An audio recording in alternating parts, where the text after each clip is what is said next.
क्या बात है शिवानी, तुम कुछ परेशान दिखाई दे रही हो? नहीं जीजी, ऐसी बात नहीं है। अच्छा सुनो, तुम्हें हम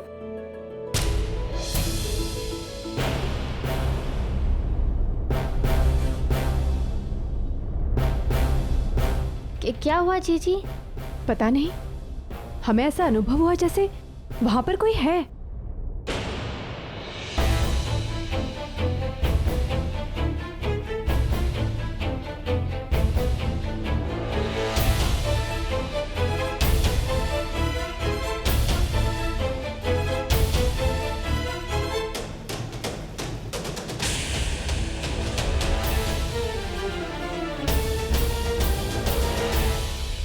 कोई नहीं है जीजी, आपको भ्रम हुआ है।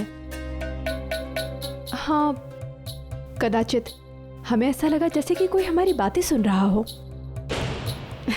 खैर, तुम इस हार को संभाल कर रखना। आदाब बेगम साहिबा, शहंशाह ने आपको याद फरमाया है। कदाचित तुम्हारे विवाह के विषय में उन्हें हमसे कुछ बात करनी होगी, इसलिए बुलाया है। हम आते हैं।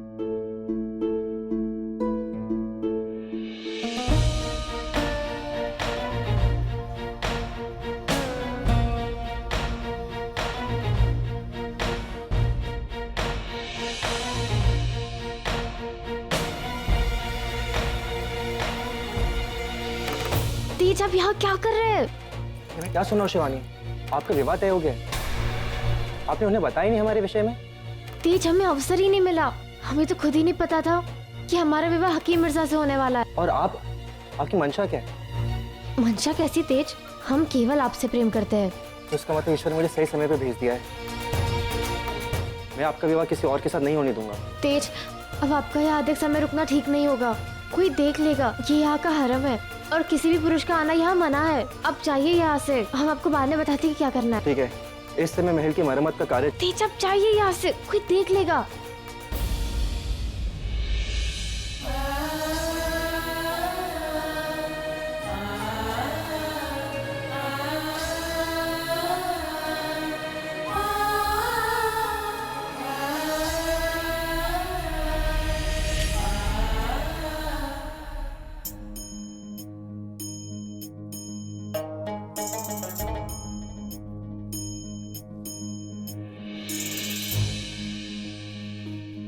प्रणाम शहंशाह, आपने हमें बुलाया? हाँ जोधा बेगम, अब मिर्जा और शिवानी के निकाह के बारे में आपसे बात करना चाहते हैं। जी कहिए। कोई भी फैसला लेने से पहले हम एक बार शिवानी से बात करना चाहेंगे। हमारे विचार से इसकी कोई आवश्यकता नहीं है। जब बापू साहब हाँ कर ही चुके हैं तो मना करने का प्रश्न ही नहीं उठता है। यही हमारे संस्कार है। मगर जोधा बेगम, हमारे यहाँ निकाह से पहले लड़का लड़की की रजामंदी जाननी बहुत जरूरी है। और फिर एक और वजह भी है, हम नहीं चाहते कि इस रिश्ते को हमारे निकाह की तरह समझौता समझा जाए।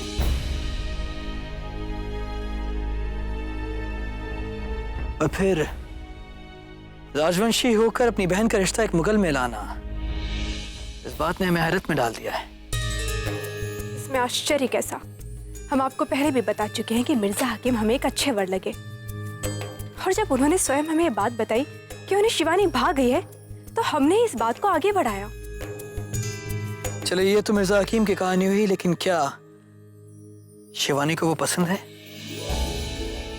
शिवानी के लिए इससे बड़ा सौभाग्य और क्या हो सकता है?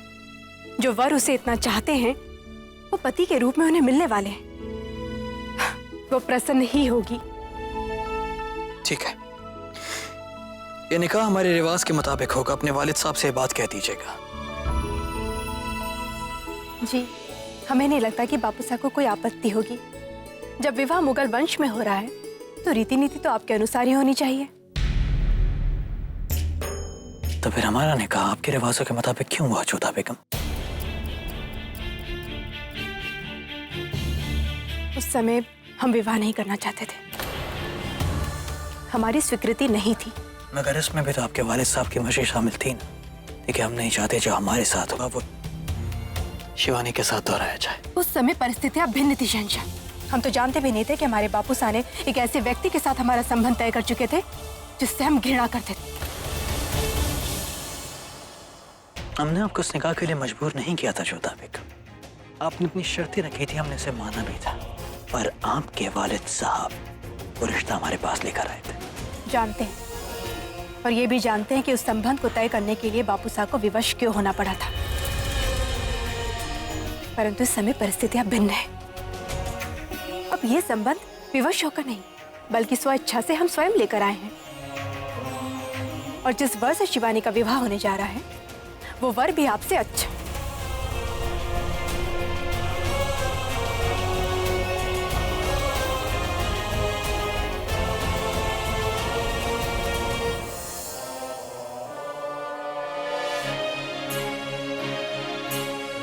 प्रिया तेज, जैसे कि आप जानते हैं कि हमारा विवाह शहंशाह के भाई से होने जा रहा है। हमने इस विषय में बहुत सोचा और इस निर्णय पर पहुंचे हैं कि अब यहाँ से निकल जाने का समय आ चुका है। यहाँ से निकल जाने के अतिरिक्त और कोई मार्ग नहीं बचा है। अब पुराने अम्बे माँ के मंदिर पर हमारी प्रतीक्षा कीजिए।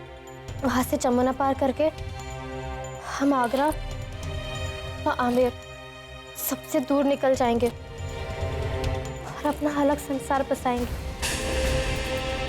हमारा जीवन साथी कौन होगा, यह निर्णय हमारा ही होगा।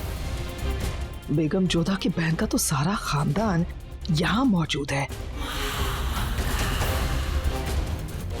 फिर वो पैगाम किसे लिख रही है? हम विवाह करेंगे तो केवल आपसे। अवसर पाते ही हम दोनों निकल जाएंगे यहाँ से। आपकी और केवल आपकी शिवानी, जोधा आपको बुला रही है, शीघ्रता से आइए। उनसे कहो कि हम आते हैं।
अब आएगा खेल में मजा।